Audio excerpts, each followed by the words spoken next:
귀한 찬양 감사합니다. 참 은혜가 되고 감동이 되는 찬양이었습니다.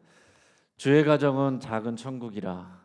또 이것이 우리의 믿음의 고백이 되고 여러분 가정이 작은 천국을 누리는 주님의 가정 되어 가기를 주의 이름으로 축복합니다. 교회는 하나님의 능력과 기쁨이 임하는 하나님의 집이고 또 우리의 가정은 교회입니다. 우리는 영적인 가족입니다. 할렐루야. 옆에 있는 분들에게 인사하겠습니다. 우리는 영적인 가족입니다. 우리는 영적인 가족입니다. 다시 한번 인사하실 때 주의 이름으로 사랑하고 축복합니다. 인사하겠습니다. 주의 이름으로 사랑하고 축복합니다. 오늘 우리가 읽은 본문 말씀을 통해서 조각난 행복 이런 제목으로 우리 말씀의 은혜를 같이 나누겠습니다. 우리 종종 보면은 너무나도 이제 행복해 보이고 참 금슬이 좋아 보이던 부부가 나중에 보니까 사실은 관계가 굉장히 안 좋았고 어쩔 수 없이 방송에 나와서는 정말 사랑하는 모습 또 행복한 모습 이런 모습을 이제 일부러 꾸며서 또 보여준 것이다 이렇게 얘기하는 경우들이 종종 있습니다. 수년 전에도 어느 이제 부부 프로그램에 단골로 나왔던 어떤 개그맨 부부가 나왔었는데 거기에서 그 아내가 한 번은 한 여성지에서 인터뷰를 하면서 더 이상 그 사람의 아내로 살고 싶지가 않습니다. 우리는 그동안 쇼윈도 부부로 살았습니다. 이렇게 고백을 했어요. 그리고 실제로 여러 달 전에 우리는 이미 이혼을 했습니다. 이렇게 얘기했어요. 지금까지 대중 앞에서 행복한 척 그런 이미지를 꾸며 살아왔는데 이제는 더 이상 그렇게 못 살겠습니다. 이렇게 고백을 했습니다. 그때 그분이 쇼윈도 부부 이런 표현을 했어요. 이 쇼윈도 부부란 말이 또 여러 사람들에게 그렇게 적용이 되면서 그렇게 고백이 됐습니다. 보여지는 부부가 정말 행복한 것처럼 사랑하는 것처럼 쇼윈도의 마네킹처럼 실제는 안 그런데 그런 척하면서 살았다 하는 그런 고백이죠. 또 그 전에 몇 년 전에는 여배우와 남자 배우 이 두 스타 부부가 있었는데 이 사람들이 또 한참 이혼 소송을 벌였고 또 기자회견을 열어서 그 아내가 이런 말을 먼저 했습니다. 방송이나 토크쇼에서 보여지는 모습과 다르게 우리는 각자 대화 없이 살았습니다. 한동안 우리는 외롭게 생활했습니다. 부부끼리 토크쇼에 출연할 기회도 많았는데 그럴 때면 좋은 점이나 나쁜 점, 일상생활을 나는 다 이야기하고 싶었습니다. 하지만 남편은 이야기를 하지 못하게 자제시켰습니다. 방송에서 그러면 안 된다고 했습니다. 그러면서 더 시간이 지나면서는 서로가 서로를 고소하고 고발하는 그런 모습들이 계속 방송에 나온 적이 있었습니다. 참 보기 안 좋은 눈살이 찌푸려지는 두 사람 다 인기 있는 스타였는데 스타 부부가 만나면 얼마나 더 행복하겠어요. 다들 그렇게 기대했는데 그러지 않더란 얘기죠. 또 얼마 전에는 또 많은 사람들에게 인기가 있는 아나운서 부부도 그렇게 이혼을 하고서 또 서로를 공격하는 그런 모습들을 보게도 됐습니다. 그러면서 이런 이혼 소송을 하기 몇 달 전만 해도 방송을 통해서 또 이런 사람들은요 또 앙코르 결혼식 또 웨딩 화보 촬영 이런 것들을 막 사람들 앞에서 보여줘요. 그래서 사람들은 저 사람들은 정말 부러울 것이 없겠다, 정말 행복하겠다. 그렇지만 그 안에는 아무도 모른다 하는 얘기입니다. 이런 교회 안에도 이런 일이 있을 수 있습니다. 교회 안에도 정말 사이 좋은 부부 같지만 행복한 가정인 것 같지만 사실은 드러내지 않고 또 문제가 있는 많은 갈등을 겪고 있는 더 심하면은 폭력이 또 자행되고 있는 그런 가정들이 얼마든지 있을 수 있다 하는 얘기. 그래서 요즘 우리 사회에서 보면은 쇼윈도 부부라는 그런 표현들이 많이 쓰입니다. 함께 행사에도 참석하고 SNS에 아주 행복한 모습들도 올리고 하지만은 실제로 그 가정 안에서는 각방을 쓰고 대화도 없고 완전히 서로 없는 사람 취급을 하고, 그렇게 정말 어쩔 수 없이 그냥 생존을 위해서, 생기를 위해서 같은 공간에 있는 그런 사람들이, 또 그런 가정들이 생각보다 많이 있다 한 얘기예요. 왜 그렇겠습니까? 하나는 내가 먹고 살아야 되니까, 두 번째는 사람들의 시선 때문에. 우리는 괜찮은 가정처럼 보여야 된다, 또 아직은 이혼하기 싫다, 또는 아이들 때문에 참고 산다. 그 결과 겉은 멀쩡해 보이지만 속으로는 썩어가고 있고, 또 텅 비고 부서져 있는 관계, 망가져 있는 가정, 그런 경우들이 많이 있고요. 또 가짜 행복이라는 거죠. 이것은 부부만의 이야기가 아닙니다. 많은 사람들이 괜찮은 척, 행복한 척 하면서 살아갑니다. 자, 그러면은 또 다른 생각을 한번 해보시기 바랍니다. 정말 괜찮아요. 정말 행복해요. 정말 문제가 없어요. 그러면은 정말 괜찮은 것일까? 본인은 괜찮다고 생각하고 본인은 즐겁다고 생각할 수 있지만은 사실은 그렇지 않은데 깨닫지 못하고 있을 수도 있다는 거죠. 지난 9일에는 그 뽀빠이 이상용 씨가 또 세상을 떠났다는 그런 뉴스를 이제 봤는데, 보면서도 참 안타까웠어요. 저도 이제 어릴 때부터 항상 TV에서 보았던 그 건강한 사람의 대명사 아닙니까? 항상 근육을 자랑하고, 그리고 이제 항상 씩씩한 모습, 그런 건강한 모습, 그런 모습을 항상 보여줬는데, 이제 기사를 보니까 최근까지도 건강이 좋았대요. 이제 만 81세로 세상을 이제 떠났는데, 이제 건강 문제로 병원에 갔다가 돌아오는 길에 심정지로 쓰러졌고 병원에 이송됐지만 살아나지 못했다. 그렇게 그냥 세상을 떠나갔습니다. 우리가 참 알 수 없다. 어떤 게 좋은 걸까요? 세상을 떠나는 날까지 아무 문제 없다가 가면은 또 갑작스럽게 가는 거기 때문에 또 안타깝기도 하고, 어떤 분들은 너무 오랫동안 아파서 또 다들 힘들어하다가 또 그렇게 고통스럽게 가는 경우도 있고, 그래서 어떤 분들은 뭐 자다가 가고 싶다고 그렇게 하시는 분들도 많은데, 사실은 자녀들은, 남아있는 가족들은 사실 힘들거든요. 또 주무시다가 가시면은 또 경찰서에서도 와서도 막 검사도 해야 되죠. 준비도 안 됐는데 뭐 연락도 안 되는 뭐 형제들도 있고, 사실은 또 뒤처리하는데도 이게 쉬운 게 아닙니다.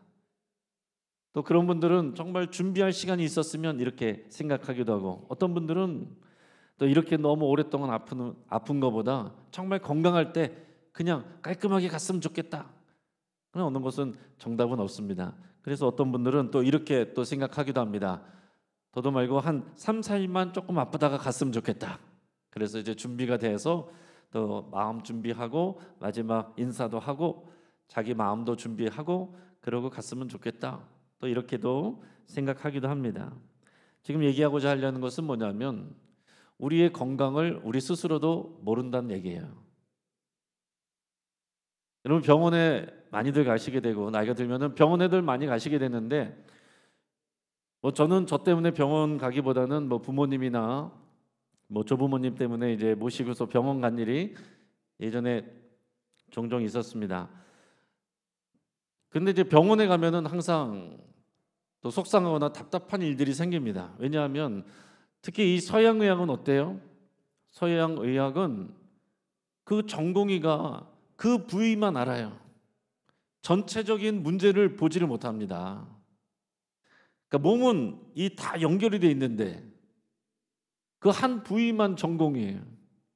그래서 내과 의사한테 갔더니 너 내과의가 다 뭔가 문제를 해결한 것처럼 했는데 그게 안 되고, 또 외과에서 또 수술하고, 외과에서 수술한 다음에는 또 문제가 있어서 또 혈액, 종암, 종양 또 담당 의의를 만나고, 또 그런 약을 먹고 하다가 보니까 뭐 장에서 출혈되니까 또 뇌에서 출혈되니까 내과를 또 불렀다가 또 신경외과를 불렀다가, 나중에는 보니까요, 이 의사를 말을 듣고 그 약을 복용했는데 다른 데 문제가 생겨요. 그 부분은 좋아지는데 다른 데 문제가 생겨요. 그래서 그 의사 와가지고 또 그 의사 말대로 어떤 처방을 받으면은 그거는 좋아지는데 또 다른 데가 문제가 생겨요. 그래서 협진을 하지만 정답이 딱 나오는 게 아닌 것 같아요.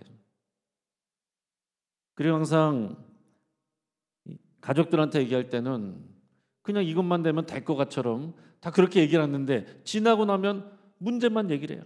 그리고 문제를 고쳐달라고 하면은 항상 병원에서 책임지지 않는다는 것에 동의하라 그런 얘기하고. 그래서 이제 병원에서도 참 속상한 마음 또 실망한 마음도 또 여러 번 느껴본 적이 있습니다. 그게 한계가 있는 거죠. 그렇다고 우리가 병원을 안 갈 수는 없는데 한계가 있단 말이에요. 우리가 만나는 이 서양 의학은 부분별로만 보기 때문에 이 전인적인 치료가 안 되고 드러나는 그 문제를 고치는 거에 해당한다라는 거죠. 그런데 암 치료를 받으신 분들도 나중에 보면은요, 어떤 분들은 아주 건강하게 잘 지내는 분도 있고 어떤 분은 또 금방 또 문제가 생기는 분도 있습니다. 왜 그럴까요? 뭐가 차이 나는 걸까요? 그것은 또 그 사람에게 또 달려 있어요. 자, 문제는 병이 발생하게 된 원인들이 있잖아요. 그 외적인 환경적인 또 원인도 있고 우리가 섭취하는 음식의 문제도 있고 내적인 문제 또 스트레스를 받는 문제 그 마음을 다스리지 못하는 문제 이런 것들이 종합적으로 해서 병적으로 나타나는데 겉으로 드러난 그 증상들을 병원에서 치료를 해줬습니다. 그런데 그러고 나서는 다 난 줄 알고 또 돌아왔지만은 내가 그 생활을 바꾸지 않으면 마음가짐을 고치지 않으면 습관을 바꾸지 않으면 금방 또 그런 상황으로 가게 되더라 하는 얘기입니다. 저는 그 몸은 고칠 수 있지만 의사가 마음을 고칠 수가 없습니다. 그 사람의 습관을 고칠 수가 없습니다. 그 사람의 사고방식과 또 가치관을 바꿀 수가 없습니다. 여러분 우리는 다들 건강한 것 같지만 어느 날 갑자기 아프고 쓰러지고 그러는 경우들을 보잖아요. 무슨 얘기입니까? 다 건강해 보이고 문제없어 보이지만은 그 안에 문제가 있을 수 있다 하는 얘기고 또 다른 것은 자기 스스로는 문제가 없다고 생각하는데 사실은 전문가가 봤을 때는 문제가 있다. 이런 부분이 있을 수 있는 거죠. 그래서 예수님도 오셔서 예수님은 이 땅에 오셔서 본인을 의사라고 표현하신 적이 있어요. 나는 의사다. 의사에게는 병든 사람이 의미가 있지 건강하다고 스스로 여기는 사람은 의사가 필요 없다. 그 나는 병든 사람, 그 병든 사람이라는 것은 결국 뭐냐면은 그냥 몸만 아픈 사람을 말하는 것이 아니라 영적으로 병든 사람, 참된 행복을 잃어버리고 그 행복이 조각나버린 그 사람을 찾아서 구원하고 참된 행복을 주기 위해서 왔다. 예수님께서 이렇게 말씀하신 거예요. 그래서 예수님이 이 땅에 오셔서 하나님의 아들이 직접 오셨는데 우리를 대신해서 십자가에서 죽으시기까지 하셨는데 이게 복음이잖아요. 이게 굿뉴스잖아요. 얼마나 대단한 일이고 대단한 소식입니까? 그런데 왜 사람들이 복음을 말해도 듣질 않아요? 왜 그럴까요? 자기가 죄인인 줄을 모르고 자기가 아픈 줄을 모르고 내가 생각하는 행복 그거 붙잡고 나는 이 정도면 괜찮다고 생각하고 살아가기 때문에 그렇습니다. 예수님 오셨을 때 그 당시에 이 종교 지도자들 또 그들을 따르는 많은 유대인들 예수님 봤을 때는 그 행복이 조각나 있고 문제가 있는데 자기들 스스로는 나는 문제없다. 나는 누구보다도 경건하고 의롭다. 나 정도 살 수 있는 사람이 있으면 나와보라고 그래. 그런 상황에서 그런 마음가짐으로 살아가는 사람들은요 예수님을 미워했습니다. 예수님을 배척했습니다. 근데 오히려 누가 봐도 자타가 공인하는 죄인이고 문제 있고 또 실제로 몸이 아프고 그런 사람들은 예수님 앞에 와서 예수님을 만나고 변화됐어요. 더 나아가서는 구원을 받았습니다. 오늘날 이 시대에도 마찬가지입니다. 교회가 아무리 복음을 전해도 사람들이 듣질 않아요. 필요로 하지도 않아요. 왜 그럴까요? 각자 생각하는 행복이 따로 있고 각자 자신들이 문제를 모르기 때문에 그렇습니다. 쇼윈도 부부처럼 문제를 느끼고 있지만은 그것을 감추고 살아가는 사람들도 많이 있고요. 본인이 문제가 있는데 그것을 모르고 살아가는, 사실은 병들었는데 고쳐야 되는데 건강한 줄로 착각하면서 살아가는 사람들, 또 정말 하나님 앞에 문제가 있는데 죄인인데 나는 누구보다도 의로워 그러면서 나 같은 사람이 구원을 못 받으면 어떤 사람이 구원을 받는다고 그래? 나는 법 없어도 사는 사람이야. 당신들이나 잘 믿으시오. 당신들이나 똑바로 사시오. 그런 사람들에게는 복음이 들어가지가 않습니다. 그래서 여러 번 말씀드렸지만은 어떤 분들이 복음을 잘 받아들이느냐? 교도소에 계신 분들, 또 어려움을 겪고 계신 분들, 또 절망 가운데 있는 분들, 또 이런 분들이 또 복음을 잘 들어요. 반대로 어떤 사람들이 복음을 안 듣느냐, 거부하느냐? 착한 분들, 자수성가하신 분들, 또 여러 가지 많은 에너지로 여러 가지 봉사하시는 분들, 그런 분들은 나처럼 살라고 그래. 다른 사람들보다 본인이 더 의롭다고 생각하기 때문에 이 복음이 의미가 없어요. 예수님이 그래서 그렇게 말했습니다. 의사는 죄인에게 쓸데있느니라. 내가 죄인임을 깨닫는 사람은 이 구원을 경험하게 되고 우리의 조각난 행복을, 그 실체를 우리가 깨닫고 고백하고 그것을 드러내놓고 의사 앞에 환자가 나오듯이 우리가 주님 앞에 나올 때에만 우리의 참된 행복을 회복할 수 있다 하는 것입니다. 우리가 직면한 진짜 문제는 뭐냐? 우리가 경제적으로 어려서 진짜 문제입니까? 절대 그렇지 않습니다. 우리 대한민국 사회가 얼마나 부유해졌습니까? 우리가 상대적으로 빈곤함을 느끼는 거지 절대적 빈곤, 지금 이 시대에 그렇게 되지 않습니다. 물론 그럼에도 불구하고 돌아봐야 될 어려운 분들도 많이 있지만은 사회보장제도도 많이 있고 또 여기저기에서 또 돕는 손길들도 많이 있고 또 일하지 않아도 또 능력이 없어도 살아갈 수 있는 많은 방법들도 있고 돈이 없어서 문제가 아닌 것 같아요. 그럼 뭐가 정말 문제일까요? 남들보다 더 앞서지 못해서, 남들이 갖고 있는 거 다 갖지 못해서, 사실 그것들 그렇게 결정적인 것들이 아닙니다. 수시로 장례식장을 갈 때마다 확인하는 건 그거예요.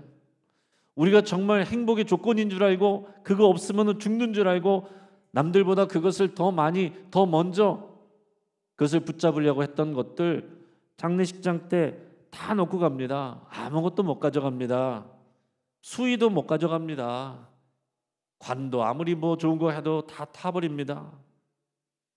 우리가 장례식장에서 매번 확인해야 되는 것은 그거예요. 정말 우리가 무엇을 붙잡고 가야 되는가? 이 땅에 있다가 사라지는 것들은 본질적인 것이 아닙니다. 그거 붙잡고 살아가는 사람들은 반드시 허무함을 느끼게 돼요. 많은 것을 내가 움켜쥐고 잡고 나는 이거 믿고 살아간다 할지라도 그거 다 놓고 떠나가야 될 때 그때는 허무감을 느끼는 거죠. 그래서 여러분 질문 드립니다. 여러분은 노후를 잘 준비하셨습니까? 그러면 여러분들의 사후, 죽음 이후를 잘 준비를 하셨습니까? 지금 당장 여러분들이 죽어도 하나님 앞에서 부끄러움 없이 그 영생을 소망하며 살아갈 수 있겠습니까? 오늘 그 믿음을 가지고 오늘을 살아갈 때에 여러분들이 정말 성경이 말하는 참 행복을 누리고 있습니까? 아니면 이미 조각나 있는 것들을, 조각나 있는 행복을 이것이 전부인 줄 알고 그것 쫓아다니면서 살아가고 있지는 않느냐 하는 거죠. 이것은 교회 다니는 분들도 마찬가지입니다. 우리가 신앙생활을 한다고 말하면서도 정말 말씀대로 믿는 것이 아니라 세상 사람들과 똑같은 가치관으로 신앙생활도 내가 그냥 더 열심히 해서 행복의 조건으로 그렇게 덧붙여서 하려고 하는 경우에는요, 참된 행복을 누리지 못합니다. 인생이 직면한 진짜 문제는 뭐냐? 우리를 창조하신 하나님을 잊어버린 거예요. 그래서 하나님과의 관계가 깨어진 것, 하나님이 우리를 하나님의 형상 닮게 창조하시고 하나님의 은혜 안에서 하나님의 모든 은혜와 복을 누리며 살게 하셨는데 그게 깨졌습니다. 그게 깨졌어요. 그래서 인간의 인생, 하나님을 잃어버린 인생은 이미 그 행복이 참된 행복이 조각나 있다 하는 거예요. 그래서 그것을 설명할 때 그런 설명을 자주 드리죠. 어항 속에 물고기들이 있는데 그 중에 한 마리가 펄쩍 뛰쳐나왔어요. 이 어항이 좁아 뛰쳐나왔습니다.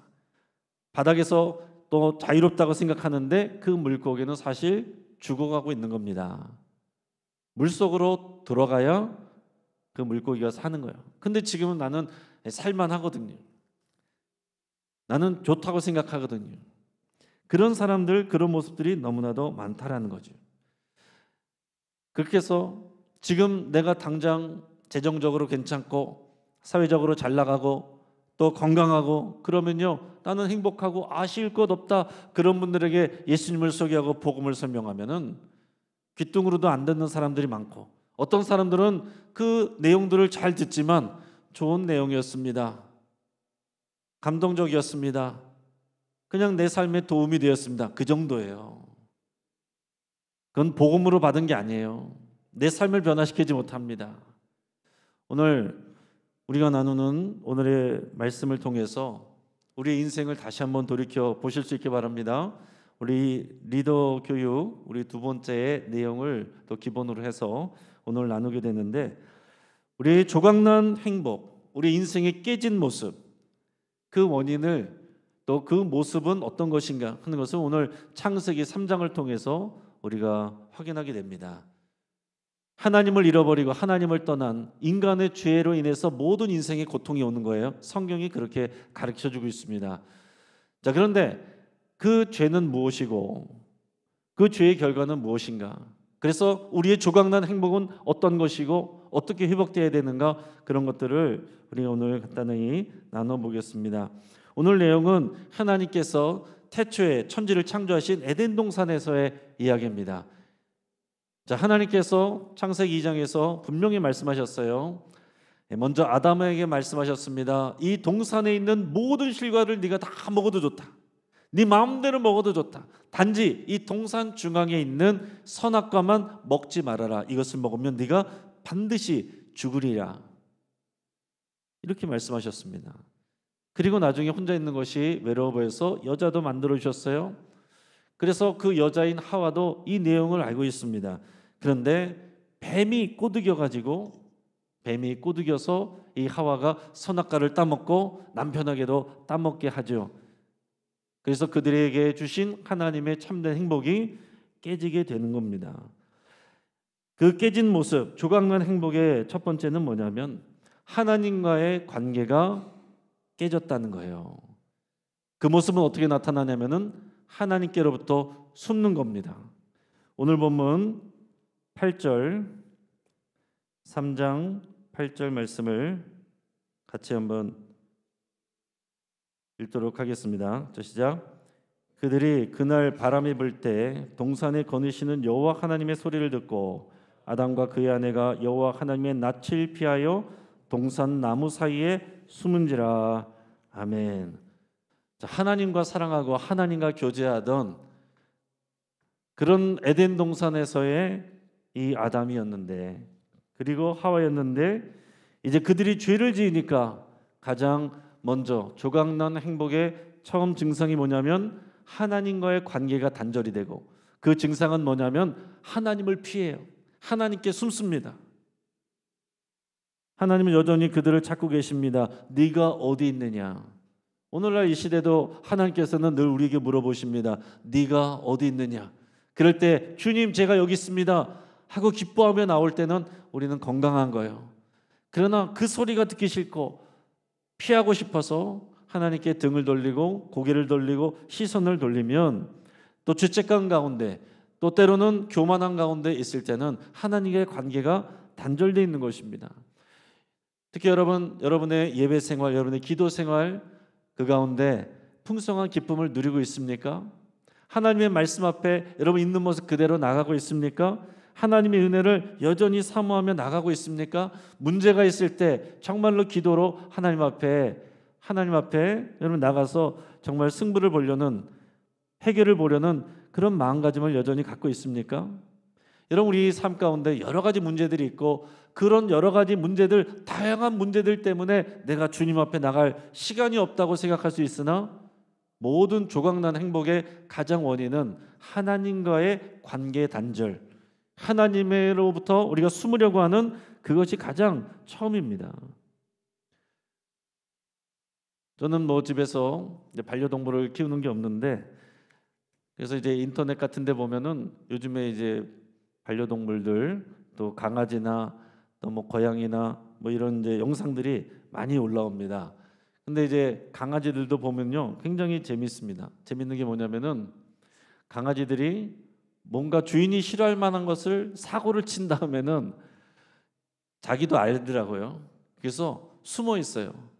그래서 이제 똑같이 강아지들이 있는데 주인이 와가 여기서 이거 누가 그랬어? 그러면은 어떤 경우에는 강아지들이 또 옆에 있는 강아지를 막 가르치기도 하고, 어떤 경우에는 재밌는 것은 이제 어떤 강아지가 주인이 막 화가 나 있는데 자기가 그랬으니까 또 말은 못하고 주인을 똑바로 못 쳐다보는 거예요.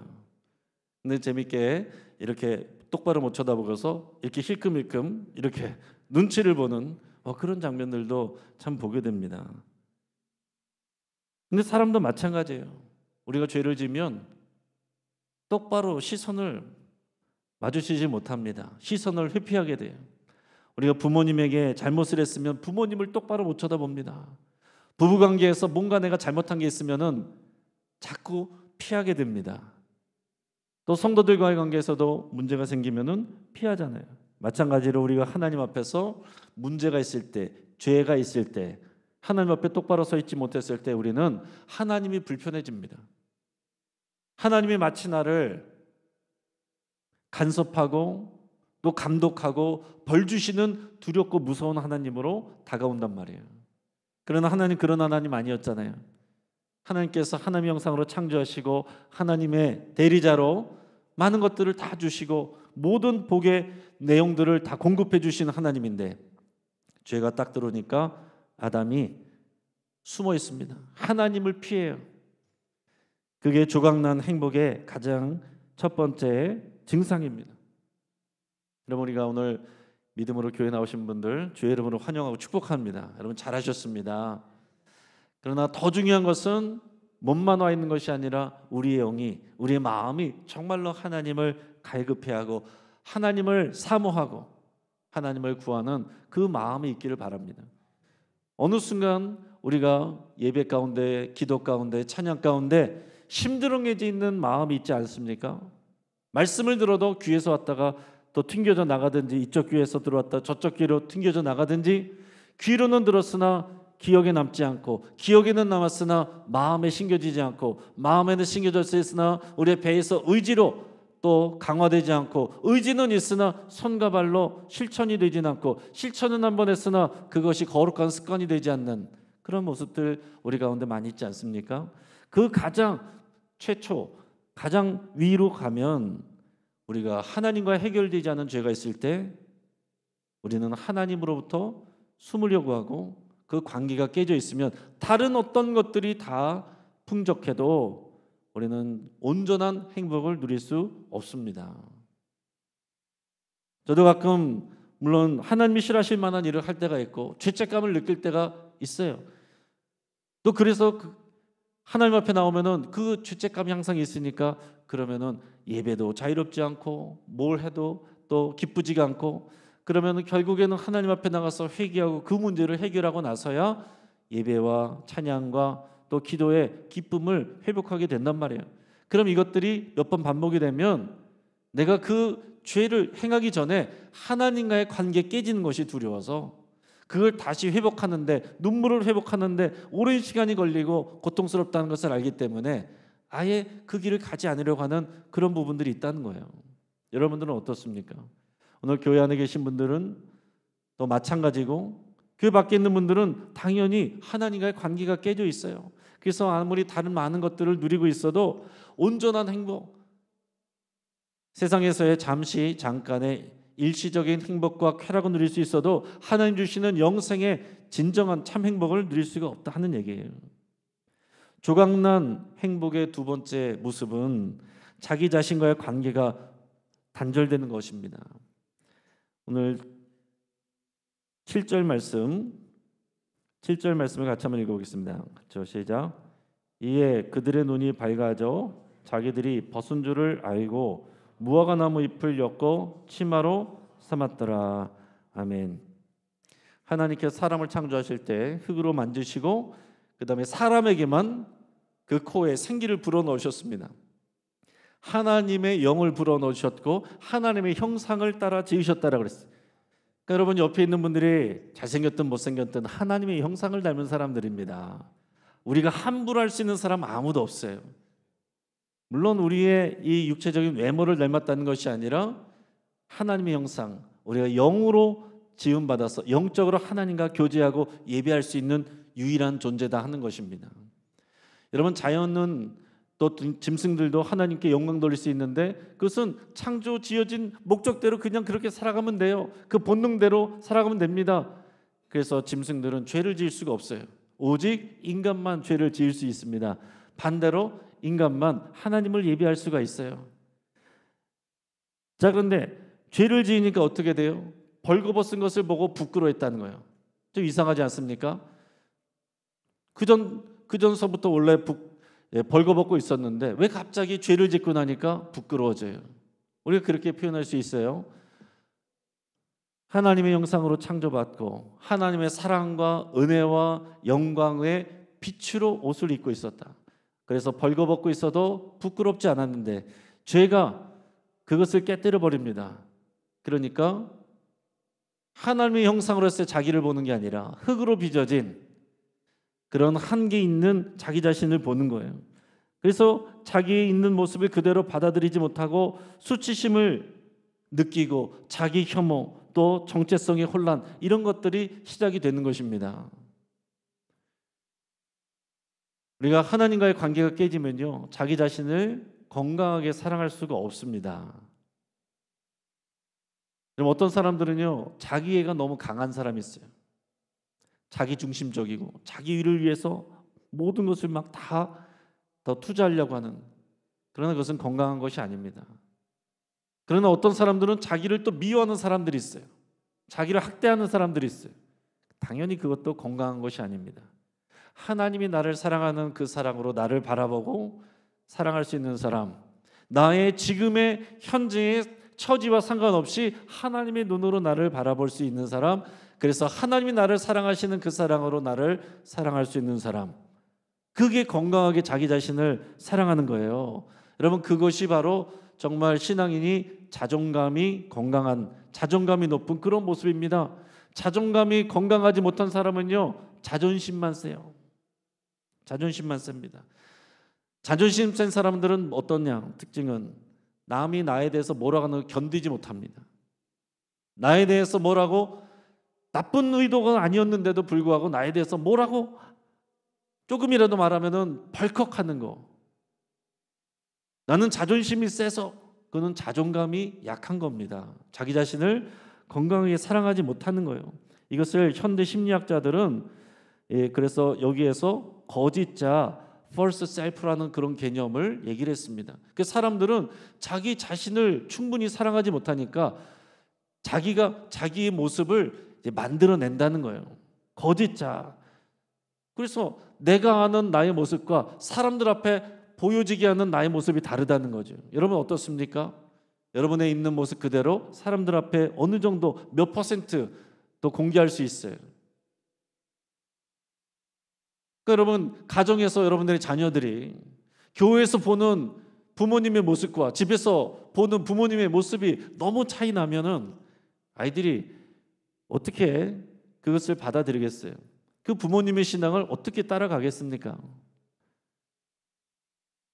우리들의 벗은 모습 그 자체를 부끄럽지 않고 있는 모습 그대로, 우리의 연약함, 우리의 죄성, 우리의 넘어지는 것, 우리의 또 질병까지도 얘기할 수 있어야 돼요.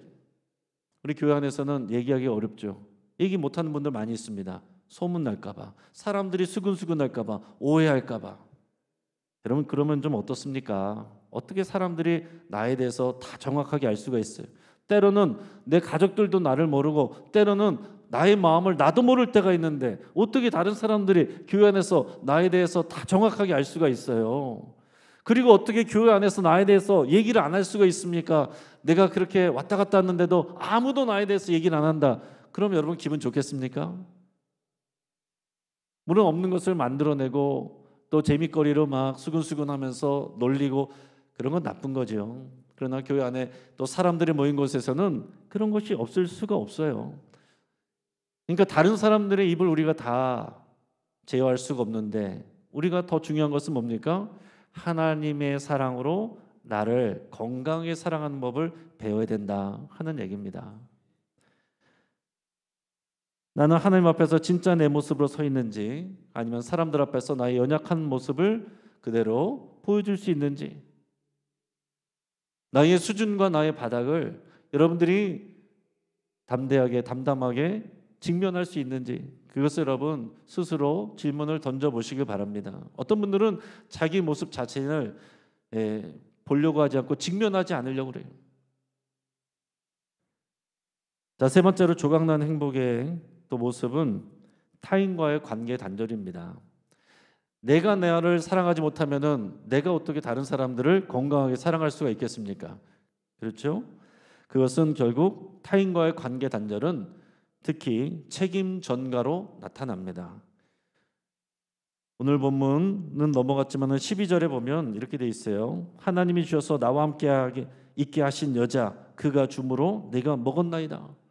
하나님이 아담에게 이거 왜 따먹었냐? 먹지 말라고 했는데 왜 먹었느냐? 그랬더니 아담이 얘기를 하는 거예요.